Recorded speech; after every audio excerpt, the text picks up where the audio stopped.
Trade rumors are escalating for the Toronto Maple Leafs as an insider has revealed a new Leafs trade target that may surprise a lot of fans out there. So we're going to break down exactly who that trade target is and discuss what it can mean going forward for this team as rumors continue to escalate both for this player as well as Nick Robertson. Stay tuned for all that in this episode, but before we get to it, quick reminder, hit the subscribe button. If you're a part of the 70% who aren't subscribed to the channel, we're on the road to 14,000 subscribers, so if you could help us towards that goal, this is the place to be for daily Leafs content. Darius, we have a lot to go over today. Obviously, the Toronto Maple Leafs play tomorrow, and they also play Saturday on a back-to-back against the Red Wings and the Canadiens. But taking a step back is some trade talks that are kind of escalating for the Toronto Maple Leafs. A lot of rumors are going down. We know that Nick Robertson is a name that's been brought up several times here on, by insiders, and of course, we've talked about it a lot. But an interesting report and some rumors are circulating surrounding an interesting center, and that is in the form of Yanni Gourde. And you can see this here. Seattle has the 5th worst record in the league, and Yanni Gourde is a pending UFA. I doubt they sign him with Beniers, Wright, and Stevenson already in the fold. He'd be a perfect fit in Toronto. And it's had a lot of fans kind of talking about, would Yanni Gourde make sense in Toronto? Maybe and we'll dive into it later, in some sort of Nick Robertson trade package. But it originally started from Frank Cervalli, and he said that Cervalli said that Seattle has too many forwards, and he's being told if everyone stays healthy, they're going to have to move someone in the coming weeks. Names Gordon Tanev, who are pending UFAs. So it started with Frank Cervalli saying that basically Seattle's going to end up shopping Yanni Gourde. And then now Leafs fans out there and some Leafs reporters and writers are saying Yanni Gourde could be a perfect fit for this team. Yeah, he could be a perfect fit for this team. And not just him, I mean, his brother too, or not his brother, sorry, Chris Tanev's brother could be an interesting fit for the Toronto Maple Leafs as well if they're looking to get rid of both of them. But on the Seattle side of things, they're not performing like they thought they would. This has been a pretty disappointing season for them so far. They were hoping to be a playoff team. And again, they could still make the playoffs. Anything's possible. But with expiring UFA contracts like that, they might end up trading them at the deadline to make room to sign extensions. And obviously they have guys like Shane Wright coming up at the center position as well. So they have to make some room. So these guys are, or could potentially be, on the trade block. And if you're looking at it from the Toronto Maple Leafs perspective, Nick, if you can bring up some of the line combinations as well. If we're looking at it just on paper right now, the second line looks like they're rolling. We've been talking about the first line. They're pretty good. Obviously, when Matthews comes back, this does not include Matthews, who we'll get to at the end of the video. But what do the Leafs really need right now? Because my mindset is starting to change a little bit. It looks to me like they could use a third line center, and that's exactly what Yanni Gourde would be in acquiring him. And again, and if you look through his stats this year, I mean, they don't jump off the page at you. There's nothing really to like, but again, he's playing on a team that's underperforming and they're not a great team. And yes, he's getting a little bit older, but this is a guy who won 2 Stanley Cups with the Tampa Bay Lightning back to back, and he was a crucial part of winning those Stanley Cups with the Tampa Bay Lightning. He knows what it takes to win. I think he would be a great acquisition for the Toronto Maple Leafs, especially at that third line center position, because right now, Holmberg's not playing fantastic. He hasn't really found his game. I'm not a big fan of having Max Domi at center all the time, especially in the playoffs.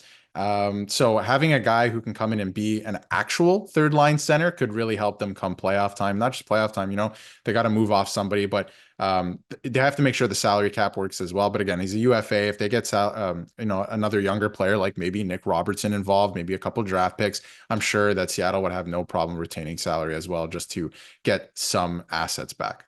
Yeah, and as you look at, I mentioned it, or I showed you guys briefly, the cap hit is interesting. Again, 5.1 million, pretty hefty. He's on the last year of a 6-year deal that he signed in 2019, and he's a UFA, and he'll be 33 years old by the time the contract expires. So it's super interesting. It would be a rental. It would be something that, usually you would think that this would probably be a deal that gets done closer to the deadline, but for the Toronto Maple Leafs, as they're trying, and you look at the lines here, and again, this is without Auston Matthews, who's seemingly going to miss a couple more games at least here, but with their current lines, you mentioned it, what this would bring is some identity to the team, and I feel like this is a guy that Craig Berube would really like, and if Brad Treliving comes to him and says, would you want him? I feel like it would make a lot of sense, and it would slide everybody down a little bit, but it would also just give you some certainty. And we've been mentioning it on the channel a lot. A lot of teams out there that have been playing very well, and the Leafs have been playing fine. They have a pretty firm lines every single day, and the most notably I think of is the Winnipeg Jets. Like, they're just throwing the same guys out there every single day. They're 12-1. They have defined roles on each one of the lines. Not that the Leafs aren't doing that. They run a pretty similar,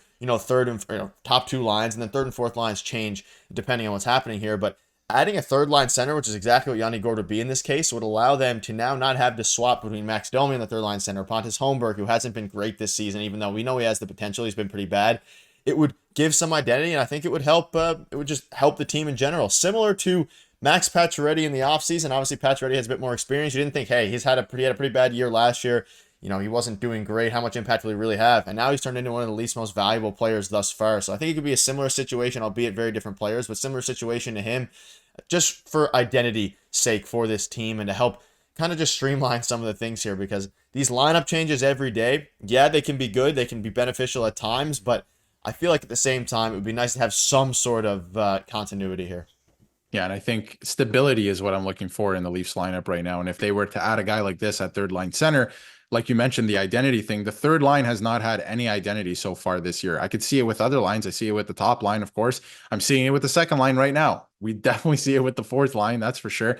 The third line has been a revolving door so far this year, and Pacioretty has spent some time there, right? Like a couple of guys have spent time on the third line. They haven't figured that out, but they're close. And if you look at the St. Louis Blues from 2019, they had that figured out, right? So they just have to figure out one more line. It sounds like they've kind of figured out the defense as well. The penalty kill is doing well if they can get the power play in order.